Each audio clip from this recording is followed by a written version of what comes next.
देखो तो सरस्वती, पिताजी के जमाने की ये दीवार दिन ब दिन कैसे फटती जा रही है। अरे बार बार देखने पर मन उदास हो जाता है। और उस टीन की छत को भी देखो, 2 जगह छेद हो गए हैं। वो तो मैं देख ही रही हूँ जी, लेकिन हाथ में तो एक पैसा भी नहीं कि मरम्मत करवाएं। इसी को लेकर दिन रात चिंता बनी रहती है और बरसात भी बस आने ही वाली है। अरे डर तो मुझे भी लग रहा है, लेकिन करूं तो क्या करूं। पैसों की तंगी से हाथ पांव बंधे हैं। ऐसे बैठे रहने से भी कोई फायदा तो है नहीं, फिर भी दिल नहीं मानता है। पिताजी, सुबीर देवर जी ने आज भी फोन नहीं किया। महीना भर बीत गया, उनकी तरफ से एक फोन भी नहीं आया। घर का ये हाल है और वो हमारी कोई खबर तक नहीं लेते। लड़का शहर जाकर काम में व्यस्त हो गया होगा शायद। अरे उसके बारे में इतना मत सोचो बहू, वो ठीक होगा। लड़का आजकल पता नहीं क्यों इतना चुपचाप रहने लगा है।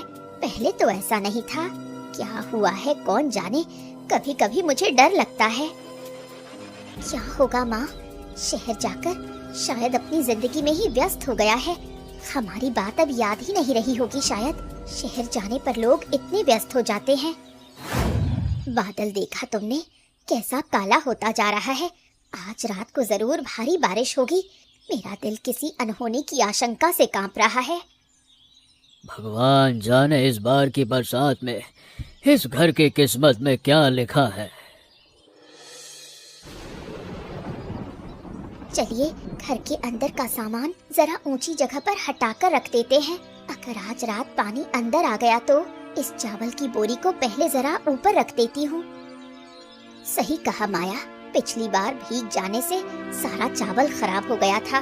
उस बक्से को भी जरा यहाँ से हटा कर रख दो। हाँ माँ, ये तो सब उठा दे रही हूँ। ऐसा लग रहा है कपड़े लत्ते भी जरा ऊपर रखने पड़ेंगे। ये सब करके भी क्या फायदा होगा बताओ। अगर सच में बड़ा तूफान आ गया तो सब कुछ तबाह हो जाएगा। इतना करके भी क्या होगा बताओ है? जितना बचाया जा सके उतना तो बचाना ही पड़ेगा जी। हाथ पर हाथ धरे बैठे रहने से तो काम नहीं चलेगा। जो होना होगा सो होगा। फिर भी कोशिश करने में क्या हर्ज है। सही कहा। चलो मैं भी हाथ बटाता हूँ। बैठे बैठे सिर्फ अफसोस करने से तो कोई फायदा नहीं है। शरीर में जितनी ताकत है अभी इस्तेमाल कर लेते हैं। पिताजी आप बैठिए, हम लोग कर रहे हैं। आपका शरीर इतनी भागदौड़ बर्दाश्त नहीं कर पाएगा। हम पर थोड़ा भरोसा रखिए, सब ठीक ठाक हो जाएगा। अरे बाप रे, यहाँ तो पानी गिरना शुरू हो गया। जल्दी बाल्टी लाती हूँ, नहीं तो सब अभी भीग जाएगा। इसी जगह से पिछले साल भी पानी गिरा था। इस बार देख रहा हूँ छेद और बढ़ गया है। बाप रे, बड़ी हालत खराब हो गई है। हाथ में तो 1 रुपया भी नहीं है। छत बनवाएं कैसे बनवाएं? जानती हूँ जी, हर साल यही एक मुसीबत। एक और बाल्टी लाकर उस तरफ रखनी पड़ेगी। वहाँ से भी तो पानी रिस कर गिर रहा है। आज की रात कैसे कटेगी भगवान जाने। हाँ, ये घर मेरे पिताजी के हाथों का बनाया हुआ है विधान। आंखों के सामने टूटकर गिरते देखकर भी कुछ नहीं कर पा रहा। हाँ, इससे बढ़कर दुख की बात और क्या हो सकती है बताओ मुझे। पिताजी, इतना मन छोटा न कीजिए आप। कोई ना कोई उपाय जरूर निकल आएगा। आप चिंता मत कीजिए।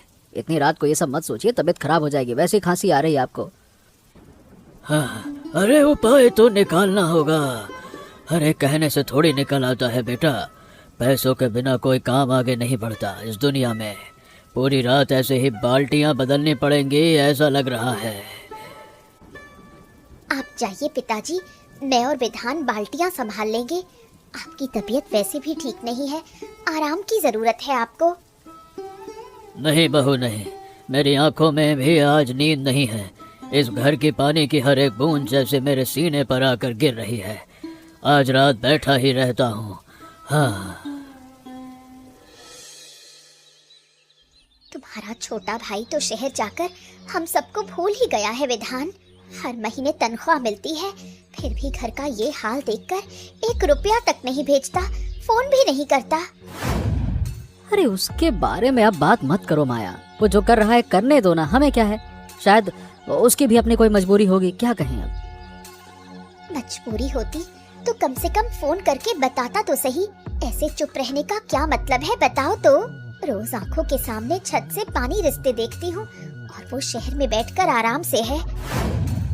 बचपन से सुबीर के साथ कितना लगाव था मेरा, आज उसकी ये चुप्पी ही जैसे सबसे बड़ा दर्द दे रही है मुझे। क्या सोच रहे हो इतना? क्या मैंने कुछ गलत कह दिया तुमसे? नहीं, गलत नहीं कहा, लेकिन ऐसे बार बार कहने से क्या फायदा बताओ। मन और भी खराब हो जाता है बेकार में। देखो रहने दो ये सब बातें, किसी और विषय पर बात करते हैं। ठीक है, अब नहीं कहूँगी। सब्जी काट लेती हूँ, खाना चढ़ाना है, अभी देर हो रही है। हाँ चलो, बैठे बैठे ये सब सोचने से कोई फायदा नहीं, जो होगा देखा जाएगा। देखिए भैया, पूरे के पूरे छत के मरम्मत के लिए कम से कम 15,000 रुपयों का सामान लगेगा और उसके साथ मिस्त्री का खर्चा अलग से। अब भाई मैं भी तो व्यापार करता हूँ भैया, उधार पर नहीं दे पाऊंगा। बाप रे, इतने पैसे कहाँ से लाऊंगा इस वक्त बताओ। नगद पैसे तो अभी हाथ में है नहीं मेरे। अब देखिए भैया, एक बात कहें, नगद पैसे देंगे तो मैं अपनी तरफ से जितना हो सकेगा थोड़ा कम दाम लगा दूंगा, ज्यादा चिंता ना कीजिए। धन्यवाद जतिन दादा, देखता हूँ क्या किया जा सकता है। चलिए अब चलता हूँ फिर, घर पर सब इंतजार कर रहे होंगे, देर हो रही मुझे। हाँ ठीक है भैया, अपना ख्याल रखिएगा और कोई जरूरत हो तो बताइएगा, हम हमेशा यहीं हूँ। नमस्ते। सबको कैसे कहूँगा कि पैसों का कोई इंतजाम ही नहीं कर पाया, खाली हाथ घर लौटना पड़ रहा है, फिर से मन बहुत भारी हो रहा है। नरेश दादा कैसे हैं? घर तो देख रहा हूँ एकदम गिरने की कगार पर है। ऐसे रहना तो दिन ब दिन खतरनाक होता जा रहा है। जमीन अगर बेचना चाहते हैं तो मैं अच्छी कीमत दे दूंगा। अरे ये घर मेरे पिताजी की निशानी है हरिपत, चाहे जितना भी टूटा फूटा क्यों ना हो, मैं इसे कभी नहीं बेचूंगा। हाँ अब ठीक है नरेश दादा, लेकिन याद रखिएगा ऐसा मौका बार बार नहीं आता है। हाँ अरे मैं हूँ यहाँ। अरे भाई जरूरत पड़े तो खबर दे दीजिएगा और सोच विचार कर लीजिए तो आपके लिए बड़ा अच्छा होगा। अरे सोचने विचारने की कोई बात नहीं है, ये बात दिमाग में बिठा लो तुम। हाँ फालतू की बात ना किया करो, मेरा फैसला कभी नहीं बदलेगा। हाँ उस आदमी की बात सुनी आपने? घर की इस मुसीबत के वक्त भी जैसे हर समय मौके की तलाश में रहता है। अरे उसकी बातों को छोड़ो, लेकिन बात जो कांटे की तरह चुभ गई मन में, वही असली समस्या है अभी मेरी। पता नहीं सरस्वती भगवान के भरोसे ही सब छोड़ दिया है अब। भगवान पर भरोसा रखना तो अच्छी बात है, लेकिन इंसान को भी तो थोड़ी कोशिश करनी चाहिए। बताइए, विधान तो अपनी तरफ से पूरी कोशिश कर रहा है। आज भी देखा, दुकान जाकर दाम पूछ कर आया। जानता हूँ जी, लड़का भीतर ही भीतर घुट रहा है। बाप होकर ये सब देख कर भी कुछ न कर पाने का दर्द मेरे लिए सबसे बड़ा है।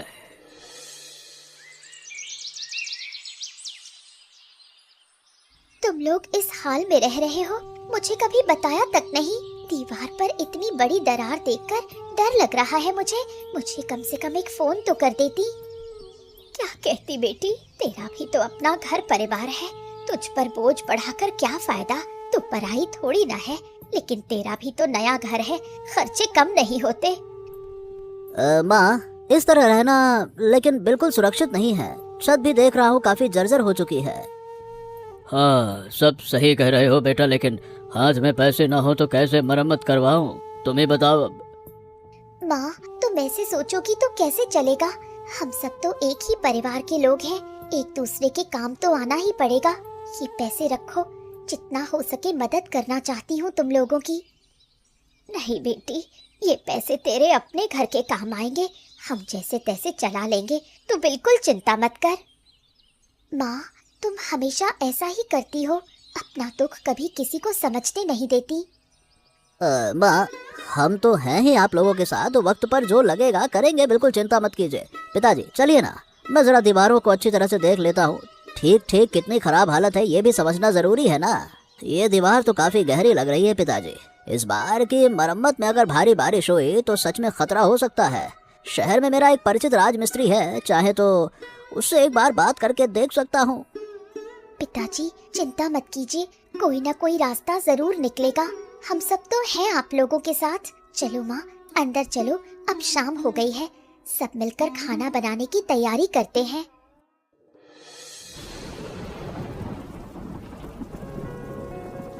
अरे सुनते हो, हवा का कितना जोर है, छप्पर तो जैसे हिल रहा है पूरा। बहुत डर लग रहा है मुझे। मैं बाहर जाकर देखता हूँ क्या हो रहा है। रुको। सब बच्चों, दीवार गिर पड़ेगी ऐसा लग रहा है।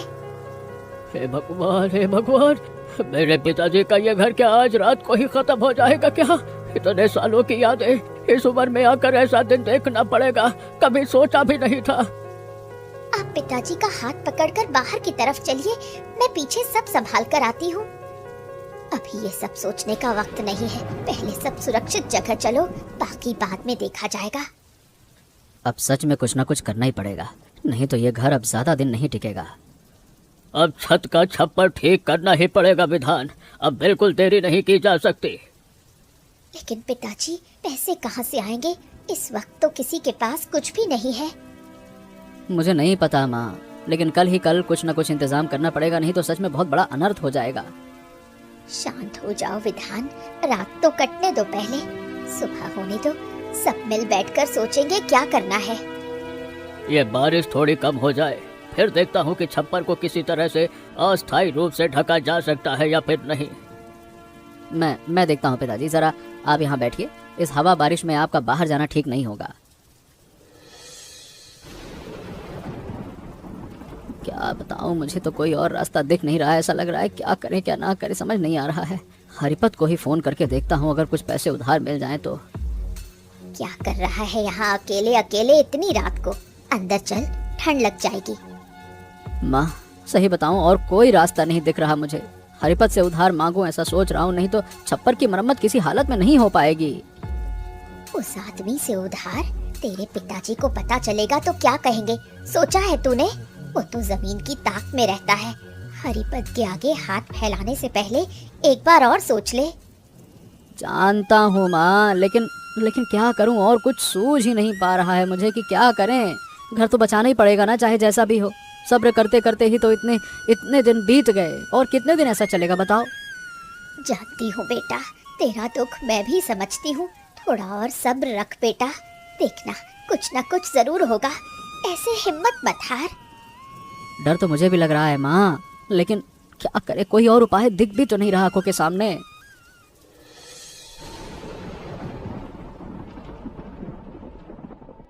देर नहीं करनी है, ज्यादा बातें करने का समय नहीं है। पहले ये टीन और बांस अंदर लेकर चलिए। चलिए चलिए चलिए। सुबीर, तू इतनी रात को इस तूफान में, और ये क्या लेकर आया है? तूने ये सब कब किया? हम तो सोच रहे थे कि तू हमारे बारे में सोचता ही नहीं है। सुबीर बेटा, तू तो सच में आ गया रे। हम तो सोच रहे थे कि तू हमें भूल गया। पिताजी, आप लोगों को भूलना मेरे लिए संभव है क्या? क्या बातें करते हैं। चलिए, बातें बाद में होंगी, पहले काम में हाथ लगाइए सब। अरे भैया, तुम लोगों ने जो सोचा वो गलत है।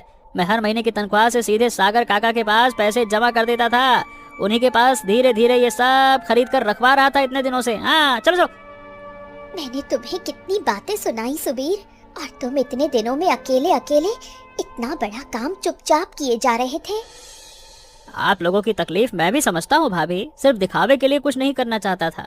डर था कि पैसे हाथ में देता तो शायद घर के दूसरे खर्चों में निकल जाते, छप्पर फिर कभी बन नहीं पाता। हाँ सुबीर बेटा, महीनों से मेरे पास पैसे रखकर ये सब कुछ जुटा रहा था। नरेश दादा, जरा भी झूठ नहीं बोल रहा हूँ मैं। मेरा बेटा इतना बड़ा काम कर रहा था और हम कुछ समझ ही नहीं पाए इतने दिन। तूने इतनी मेहनत करके ये सब जुटाया, सोचते ही सीना गर्व से भर उठता है बेटा। बहुत अच्छा। अरे पिताजी, अब ऐसा मत कहिए, आप लोगों ने कुछ भी गलत नहीं सोचा। मेरा ही फर्ज था कि पहले से सब कुछ सच सच आप लोगों को बता देना चाहिए था। मुझे माफ कर दीजिए इस भूल के लिए। चलिए सब मिलकर हाथ लगाइए, अभी वक्त बर्बाद करने से काम नहीं चलेगा। चलिए चलिए चलिए, जल्दी करिए।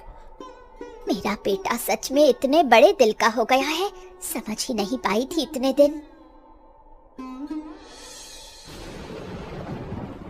काका, ये बात जरा उधर से पकड़िए। पकड़ी तिरपाल को इस कोने से अच्छी तरह से खींचना होगा।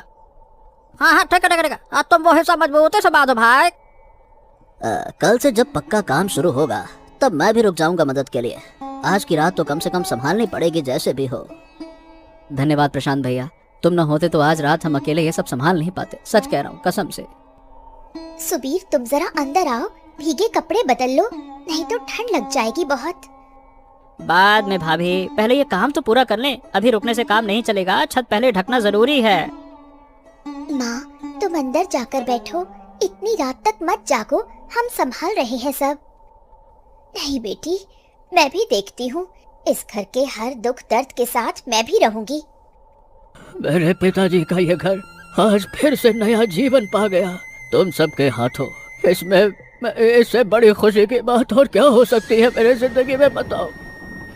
सच में जी, आज समझा कि परिवार पैसों से नहीं, इंसानों के प्यार से टिकता है हमेशा। माँ, अब से मैं भी लगातार खबर लेती रहूंगी और कभी इस तरह दूर नहीं रहूंगी तुम लोगों से, वादा करती हूँ। नरेश दादा, तिरपाल तो बांध गया, फिलहाल पानी अंदर नहीं आएगा। कल सुबह ही पक्का काम शुरू कर देंगे हम लोग। धन्यवाद सागर, अरे तुम ना होते तो मेरा बेटा ये काम कर ही नहीं पाता। तुम्हारा एहसान चुकाने लायक नहीं है। अरे एहसान की बात मत कीजिए नरेश दादा, सुबीर बेटा मेरे अपने बेटे जैसा ही है, इसमें क्या दिक्कत है। भाई सही बता रहा हूँ, मैंने तुझे कितना गलत समझा था, मुझे माफ कर दे भाई, माफ कर दे। भैया, ये सब बातें भाई से नहीं कही जाती हैं। हम तो एक ही परिवार के लोग हैं ना, भूल चूक तो हो ही जाती है, क्या दिक्कत है। आज से अब कभी मनमुटाव नहीं होगा हमारे बीच, ये वादा करती हूँ सबके सामने। सुबीर, तुमने कुछ खाया है? शाम से काम कर रहे हो, ऐसा चलता रहा तो शरीर टूट जाएगा। नहीं भाभी, खाने का ध्यान ही नहीं आया, पहले काम खत्म करने की जल्दी थी मन में। अभी तुम्हारे लिए कुछ गर्म खाना लेकर आती हूँ सुबीर, बिना खाए रहना ठीक नहीं है ऐसे। ठीक है भाभी, ले आओ फिर, तुम्हारे हाथ के खाने की बहुत याद आती थी शहर में, ले आओ। हाँ, तिरपाल तो बन चुका है, अब जरा अंदर जाकर आराम कीजिए सब, सुबह फिर काम शुरू होगा। हाँ, तुम लोग भी चले जाओ अंदर, बाहर ऐसे बारिश में भीगते मत रहो। अब बहुत किया आज रात तुम लोगों ने। तुम लोग ना होते तो आज क्या होता, सोचते ही डर लगता है मुझे। तुम लोगों का ये उपकार मैं कभी नहीं भूलूंगी।